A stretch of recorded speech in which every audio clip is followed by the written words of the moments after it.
So today I thought that I would cover something a little bit different and basically some of the major changes that seem to be going on in the gaming industry. Changes that are coming, changes that are ongoing. And if you stay around to the end, this won't be too long of a video, but if you stay around to the end, I'll also show you something major that is happening that will have a major impact on the gaming industry, but go way beyond the gaming industry. And kind of go into a little bit of why I think that it actually has the potential to make the government and governments kind of nervous.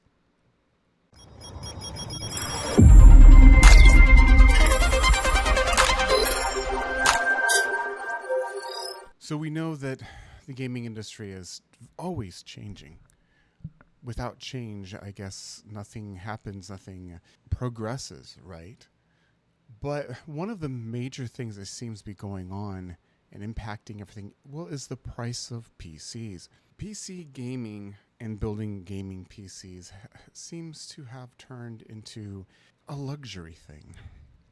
Gaming PCs have become very, very expensive to buy. And yes, it is cheaper to buy your own, or excuse me, to build, not buy, but to build your own gaming PC rather than just buy one. And so, as well as those are big and clunky things, right? But gaming laptops are more portable and they fit inside people's homes and apartments that aren't as big. Gaming laptops seem to be the new trend. However, they're also very pricey. And not only that, but you have to buy a new one sooner than later, which indicates that you're putting out more money quicker, a whole lot sooner than if you would buying a gaming PC. And with all of this seems to be the reason why a lot of things are going mobile. Mobile seems to be becoming the main powerhouse, or it is the powerhouse in Asia and in other countries where gaming PCs are and gaming laptops are just way too expensive. People don't have that money to drop. An example of some of the games that changes that have come out that have really radically revved up the whole gaming industry. Elden Ring, the controversy that came out about Elden Ring and the developers criticizing it, the change that it made and didn't follow the Western model. Some would argue that it reshaped a lot of the gaming industry as far as like that, the fantasy gaming, I should say. Now, the other shakeup that just happened here recently is this one. Boulder Gate. Boulder Gate just threw the gaming industry into the into a frenzy because they said, "Oh my gosh, this game is too good. How dare you develop a game that is this good and is going to cause us this much stress that everyone is going to expect us to hold gaming up to this level and this standard, right?" Again, we're seeing smaller games, lesser known gaming manufacturers, gaming developers, at least not major game developers in the West, that seem to be making the strides that are setting the trend. Now, they're not a major game. They're in the West, but they're not a major game developer. They're the ones that are bringing about change in the West, not the big establishment. Another reason why I think gaming is not making it, game developers in the West, big ones anyway, are pretty much failing is because of this. Starfield. Now, I'm sure that anyone who's keep track of gaming understands the recent controversy, not just the how people expressed that we're social issues are being pushed onto gamers, clear up to this game really isn't that quality of a game. Look at these games that are older, that have come out a year or two ago, compared to Starfield, why the graphics and everything was better done, better developed. This game is overhyped. It's going to be hard for Starfield, or excuse me, hard for Bethesda to fix this. Where with all of this stuff, all of this drama, and that's what this is. This is all major drama. You don't have that in games that are coming out from the East. You know, Elden Ring, the only drama you had was, oh my gosh, you didn't follow our standards of how we say these kind of games should be done and should be developed. You broke our standard. Not all the diving into and all the social issues and everything else, right? Games should stay away from that. They should only focus on putting out a good game, a good developed game that's not going to raise a bunch of controversy and cause controversy. And then, you know, come out and sell a game that is not as quality as they hyped it up to be, right? Like this game, no one expected this game to be as good as it is. But when they turned it out and when it came out, oh my gosh, people went crazy because they didn't expect the game to be this good. They were amazed. Not this game. Not that's not how Bethesda does things.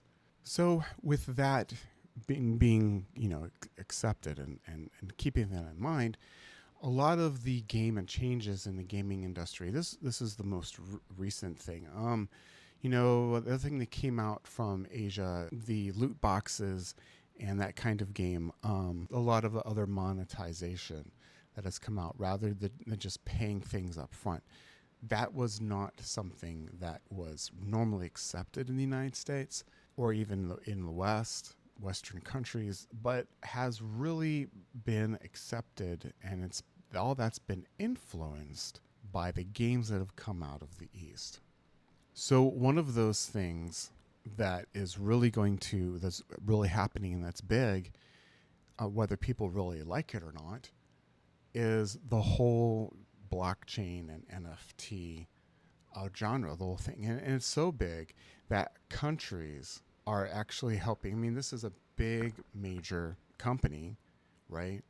And they're investing into this. So the major companies are investing into blockchain games because they know what is coming. NFTs.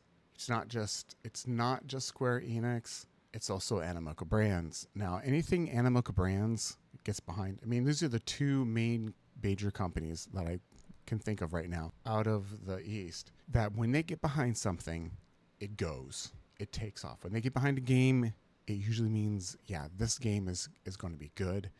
It's held to a standard. It's held accountable. These companies don't put their name behind something, a game, and they don't allow it to come out to be junk. Just, you know, Animoca Brands, they have a reputation of putting out great games without creating drama. Another thing is, you know, countries are getting behind this whole idea of metaverse and gaming and the blockchain technology. It's not just companies, but actual governments are getting behind taking and investing into this. You know, as South Korea is really moving into this. And if you want to take a look at, like, well, what kind of games are going to be, you know, what games, how can these things be really huge? Well, one of these games, well, look at this. Epic knows. Epic is trying to get into the blockchain and get into crypto games before a lot of other games in the West. Some of these games are going to be really good games. They know that this is a genre that they definitely want to be in. They have a major section to take and to support a lot of these games that are coming out. A lot of these are coming soon. A lot of these games have not launched yet, but they know that they're coming. So Epic knows that this whole area of gaming it needs to get into. Now, another major game that is launching, is going to be launching this year, and it's being covered and has absolutely great graphics. They're not mentioning that it's a blockchain game or a crypto game because it doesn't matter, because it's the game, the graphics in the game and everything about it is over the top. They're not just putting out crypto games, are not just card games anymore. They're not just these low quality games. They actually now have good game developing companies that are behind them and they're developing these. So this is coming out soon. There's also Dead Drop, which is, that's really big, but it's not, I don't think it's going to be officially, completely launched by the end of this year. It's still in like alpha and beta, and that's amazing. The big thing now is creating good launchers, right? We know Epic wants to be the game launcher for all of these games, but I think Epic is mainly an American country, a Western company. They want to get into it, but there's so much legal stuff behind it. They're trying to protect themselves from all of the drama from getting into crypto games. They know what's happening. They know what's coming. It can't be stopped. It's here. That's the thing.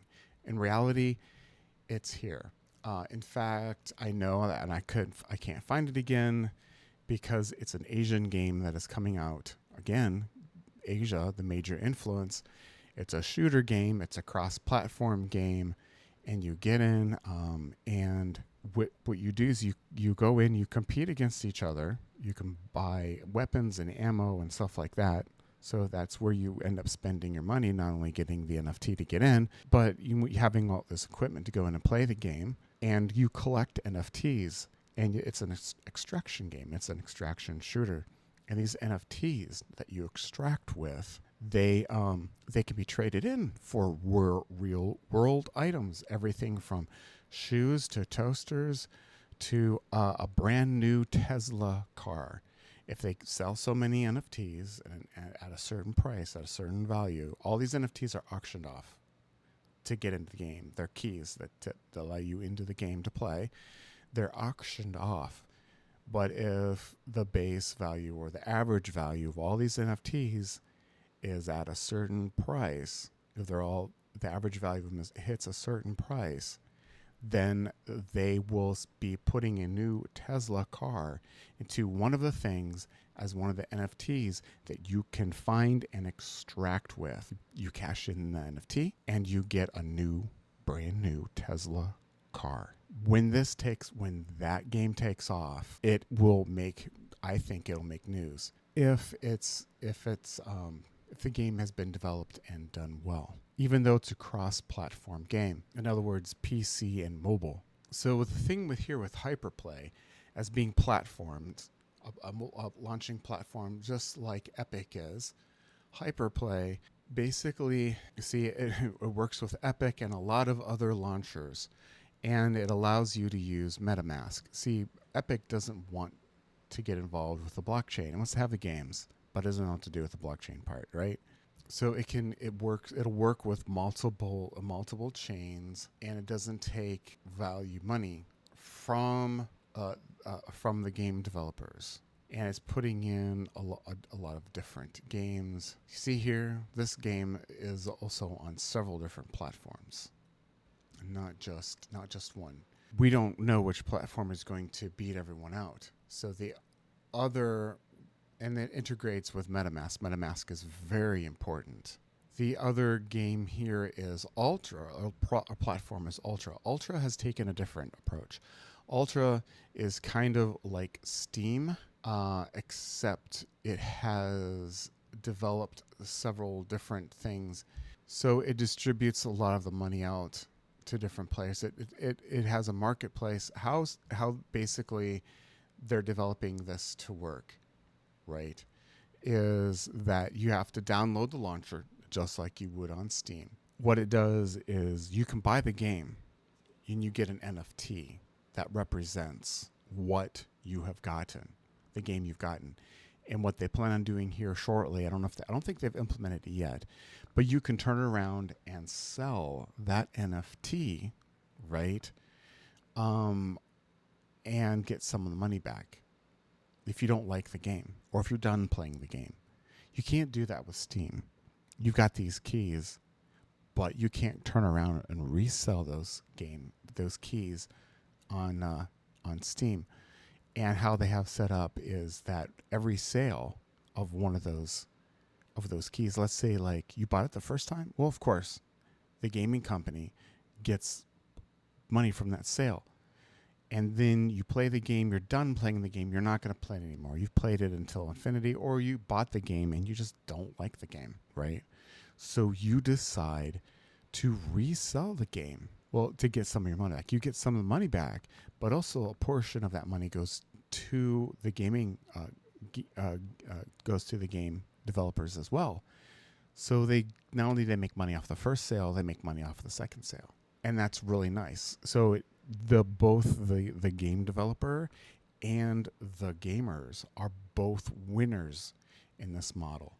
They also have a thing of where they're developing a community, and you can do competitions, and winners can win NFTs and a bunch of other things, and you won awards. So their Steam is good at developing community, and so they're doing the same thing.